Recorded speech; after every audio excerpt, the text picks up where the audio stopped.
સજાતીય લગ્નને મંજૂરી અંગે સુપ્રીમ કોર્ટમાં સુનાવણી। સૌથી પહેલા સીજીઆઈ પોતાનો મત રજૂ કરી રહ્યા છે। કોર્ટ કાયદો ન બનાવી શકે તેવું સીજીઆઈએ ટિપ્પણી કરી છે। કોર્ટ કાયદાની વ્યાખ્યા કરી શકે છે। સજાતીયતા માત્ર શહેરી કોન્સેપ્ટ નથી, વિવાહનું સ્વરૂપ બદલાયું છે। સરકાર આ મુદ્દે કમિટી બનાવે, આ બધી જ ટિપ્પણી છે તે સીજીઆઈ દ્વારા કરવામાં આવી છે। આ લોકોને અધિકારો આપવા જોઈએ, લોકોને જીવનસાથી પસંદ કરવાનો અધિકાર છે।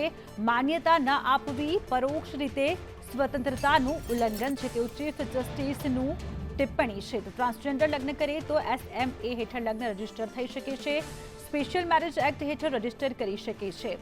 નિર્દોષોનો ઇરાદો નવી સામાજિક સંસ્થા બનાવવાનો નથી। આ સમુદાય સાથે ભેદભાવ ન થાય તેનું સરકાર ધ્યાન રાખે। એ લોકો ઘરે જવાના ઈચ્છે તો પોલીસ બળજબરી ન કરે। પોલીસ આવા લોકોને બળજબરીપૂર્વક ઘરે ન મોકલે।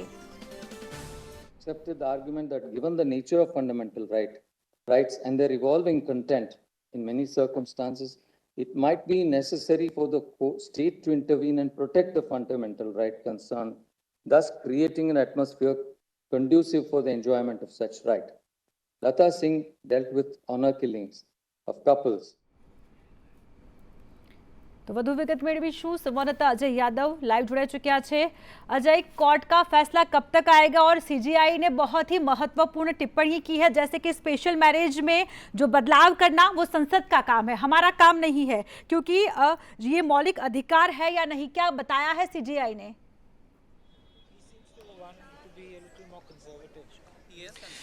देखिए, निश्चित तौर पे एक तरह से कहें तो सुप्रीम कोर्ट का फैसला आ चुका है। सुप्रीम कोर्ट ने अपनी टिप्पणी में यह स्पष्ट कर दिया है कि कानून बनाने का अधिकार नहीं है, व्याख्या करने का अधिकार जरूर है, लेकिन साथ ही साथ एक सेम सेक्स मैरिज को लेकर के इस कम्युनिटी के बारे में तमाम सारी बातें की। केंद्र सरकार की तरफ से पहले ये मांग की जा रही थी कि इस मामले में कमेटी बनाकर के इस मामले को रिजॉल्व करने की वो मंशा रखते हैं। और साथ ही साथ केंद्र सरकार ने यह भी कहा था कि कानून बनाने का अधिकार कोर्ट के पास नहीं है। कहीं ना कहीं उसी के अनुरूप सुप्रीम कोर्ट का फैसला भी आया है। लेकिन LGBT कम्युनिटी के लिए क्या कुछ सरकार को करना चाहिए, उसका सुझाव भी सुप्रीम कोर्ट की तरफ से दिया गया है।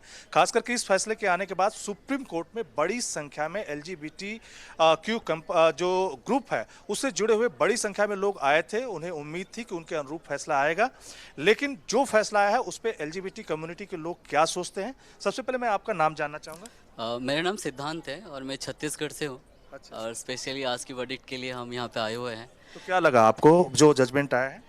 जिस तरह से सुप्रीम कोर्ट ने कहा, ये कोई एलिट या अर्बन क्लास के लोगों की बातें नहीं है, ये उनकी बातें हैं जो गांव से भी है, जो वो उनकी भी बातें हैं जो गांव पे खेती करते हैं, उनकी बातें हैं जो छोटे एरिया से भी है, राइट। तो ये कोई शहर या फिर बड़े देश की कानून बनने वाली बात नहीं है, ये सबकी बात है, ह्यूमन राइट्स की बात है, इंसानियत की बात है।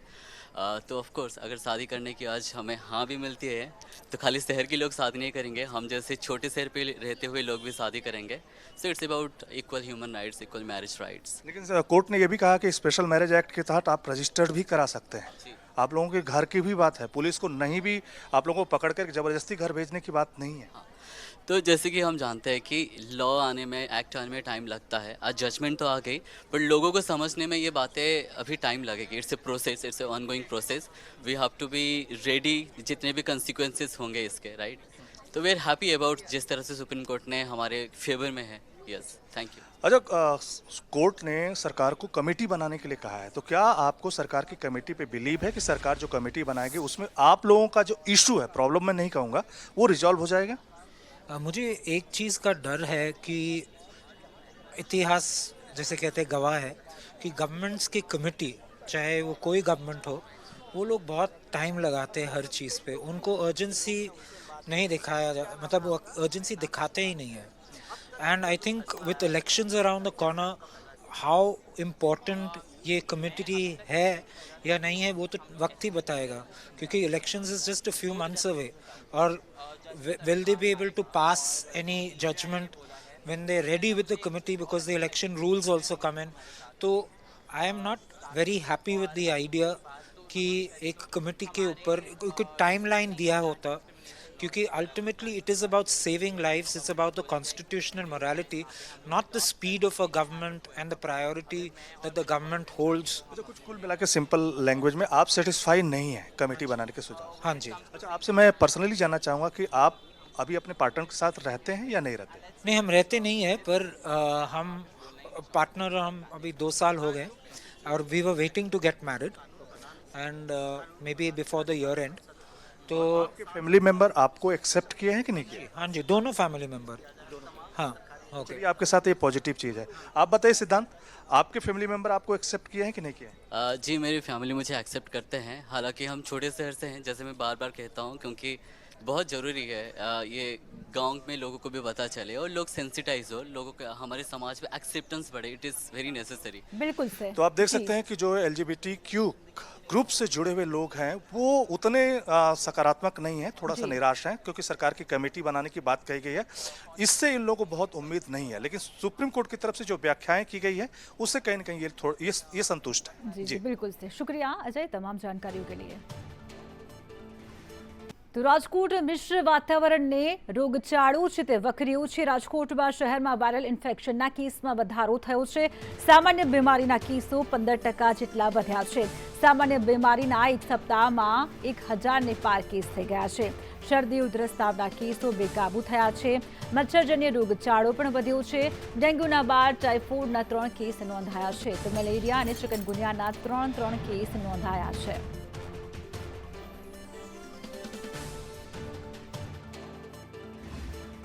રાજકોટમાં રોગચાળો બેકાબુ બન્યો છે। 1000થી પણ સામાન્ય કેસોના કેસો જે છે તે સામે આવ્યા છે। શરદી ઉધરસને લઈને સિવિલ હોસ્પિટલ હોય, ખાનગી હોસ્પિટલ હોય, આરોગ્ય કેન્દ્રની અંદર લાંબી કતારો જે છે તે જોવા મળી રહી છે। ત્યારે આરોગ્ય અધિકારી આપણી સાથે છે, જયેશ વાકાણી ડૉક્ટર સાહેબ, વાત કરીશું। સર, શું કહેશો, આરોગ્યમાં અત્યારે જોઈએ તો આંકડાઓ જે છે તે સામે આવ્યા છે। સપ્તાહના 1000 ને પાર કેસો જે છે તે નોંધાયા છે, શું છે આંકડાકીય માહિતી? જી, ખાસ કરીને વાત કરું તો ગત સપ્તાહે છે શરદી ઉધરસ અને તાવના કેસીસમાં છે એ ઉછાળો છે નોંધાયેલો છે। 771 જેટલા શરદી ઉધરસ અને તાવના કેસીસ છે એ નોંધાયેલો છે। આ ઉપરાંત ડેન્ગ્યુ અને ચિકનગુનિયાના કેસીસ પણ જે નોંધાયેલા છે, પરંતુ ડેન્ગ્યુ ચિકનગુનિયામાં કેસીસમાં આપણે થોડા આંશિક સમાચાર છે કે સ્ટડી લાઇન મુજબના જ નોંધાયેલો છે, એમાં કોઈ પીક જોવા મળેલ નથી, પરંતુ 100% વાયરલ ઇન્ફેક્શનમાં છે એ ઘણો વધારે જોવા મળ્યો છે। ખાસ કરીને વાત કરું તો હાલ જે મચ્છરજન્ય રોગચાળો છે એ હાલ અત્યારે કંટ્રોલની સ્થિતિમાં કહી શકાય, વધારો નથી, કારણ છેલ્લા 15 દિવસથી વરસાદની સિઝન નથી। આ ઉપરાંત ડ્રાય દિવસો ગણવા કહીએ તો છેલ્લા 30 દિવસથી રાજકોટ ખાતે વરસાદનું પ્રમાણ નહીવત જેવું છે। તેના કારણે મચ્છરજન્ય રોગચાળો છે એ આગામી 2 કે 3 સપ્તાહમાં નિયંત્રણમાં આવી શકે તેવી પૂરેપૂરી શક્યતા છે। આ ઉપરાંત પાણીજન્ય રોગચાળો છે એમાં પણ ઘટાડો નોંધાયેલો છે। અત્યારે સિઝનલ ફ્લૂના કેસીસ ખૂબ વધી રહ્યા છે, ખાસ કરીને વાયરલ શરદી ઉધરસ છે એના દર્દીઓ છે આરોગ્ય કેન્દ્ર પર વધારે સંખ્યામાં આવી રહ્યા છે। બેકે પણ એક રાહતના સમાચાર એ કહી શકાય કે સિઝનલ ફ્લૂમાં સ્વાઇન ફ્લૂ કે કોવિડ જેવા લક્ષણો કે તીવ્ર લક્ષણો ધરાવતા કોઈ પણ દર્દી જોખમમાં એવા દર્દીનું આરોગ્ય જોખમમાં એવા કોઈ તીવ્ર શરદી ઉધરસવાળા કેસો નોંધાતા નથી। આપણા માટે રાહતના સમાચાર કહી શકાય। તમારા પર્સન વિપુલ બોરીચા સાથે મયુર સરવૈયા, સંદેશ ન્યૂઝ, રાજકોટ।